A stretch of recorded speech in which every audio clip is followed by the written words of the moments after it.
Hello guys! Ako si Ren, isang OFW dito sa bansang Hong Kong. Ngayong araw nga pala guys ay nagluto ako ng dinner namin. Hindi ko na na-videohan, sobrang busy kasi ako. Kaya marami akong hugasin today. Kaya nandito na naman ako ngayon sa baluarte ko, ang kusina. Minsan lang naman ako magluto guys, hindi araw-araw. Kasi mas madalas puro order ang pagkain namin sa labas. Basta pag nasa room sila bossing, pati si baby, time ko naman para mag-asikaso, maghuhugas at mag-tidy up ng onti.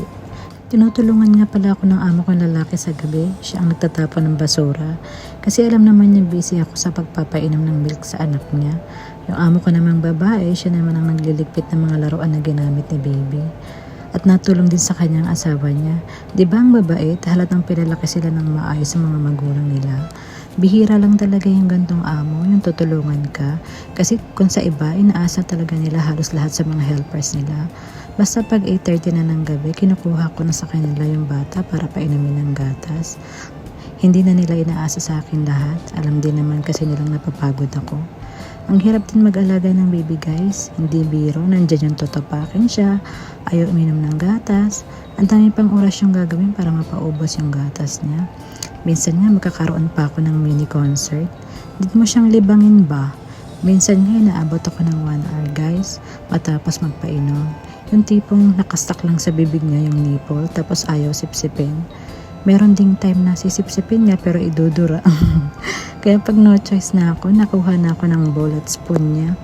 Yun ang ginagamit ko para mapainom lang ng gatas. Pag nandyan yung parent niya at nakikita niya, mag-aarte pa yan.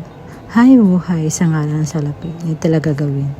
Kaya nga sinabihan ko silang mag-asawa kung pwede, pag magpapainom ako ng gatas, magtago sila sa kwarto or sa CR. Nag-aarte kasi yung anak nila. Buti naman at nakikinig sila kasi danas nila pag nagde-day off ako. Kaya madalas guys, pag nagde-day off ako, mag-aas pa yan. Kung gusto kong mag-half day, minsan nga naawa ako. Kasi nga mukha nga akong pera. Pero pag pagod na ako, natanggi din ako. Hindi naman nila ako pinipilit. Pero minsan nag-o-offer sila na babayaran nila ng buo. Kahit half day lang ang pinasok ko. Diba ang saya? Swerte tayo sa amo. Thank you Lord. Pinagdasal ko talaga to guys ang mapunta ako sa mabait na amo. Syempre guys, first timer ako. Makikipagsapalaran ako. Hindi ko talaga linyahan to. Pang sales talaga ako. Kaso alam nyo guys, pag abroad, may standard sila, especially pag sa sales. Madalas pagsaka ko lagi sa height. Hindi kasi tayo pinalad maging matangkad. Dami ko ding in-applyan guys, alam niyo ba? Madami din naman akong naipasang interview ng mga employers. Kaso yung iba ang baba ng mga offers nila. Tapos nag-try din ako lumapit sa mga agent pa Taiwan. Kaso nga ibagsak ulit nga sa height. Hanggang sa pinapaantay na ako, nahanapan nila ako ng agency na hindi mahigpit sa height. Kaso ang tagal, biglaan talaga tong Hong Kong, nakita ko lang sa FB ko. Okay din naman ang offer nila as first timer, not bad na, basta madaming libre. Kaya nagtry ako.